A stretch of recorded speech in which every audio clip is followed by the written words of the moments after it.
আগের ব্লগেই তোমাদেরকে বলেছিলাম আমরা সব ভাই বোনেরা মিলে আজকে একটা ক্যাফেতে গেছিলাম। তো আজকে আমরা গেছিলাম হালি শহরের সহজপাঠী ক্যাফেতে। তো যাই হোক, ক্যাফেটা ভীষণ সুন্দর করে সাজানো ছিল। আজকে বোধহয় কারো একটা বার্থডে ছিল, তো সেই জন্য বেলুন দিয়েও ডেকোরেট করা ছিল। এখানে সিটিং ক্যাপাসিটি অনেকটাই ছিল, আর ব্যাকে এত বড় একটা স্পেস ছিল যেখানে তোমরা কোনো অনুষ্ঠান অর্গানাইজ করতে পারো। তো যাই হোক, গিয়ে আমরা খাবার অর্ডার করলাম। তো আমরা নিয়েছিলাম মোমো আর এদিকে চিকেন ড্রামস্টিক।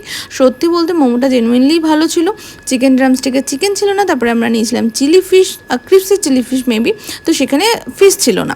তো খাবারটা জেনুইনলি সেভাবে আমার খুব একটা ভালো লাগেনি, কিন্তু মোমোটা ভালো ছিল। তারপর সবাই একটু গল্প গুজব করলাম। ওখান থেকে বেরিয়ে আমরা সবাই গেছিলাম ঘাটে।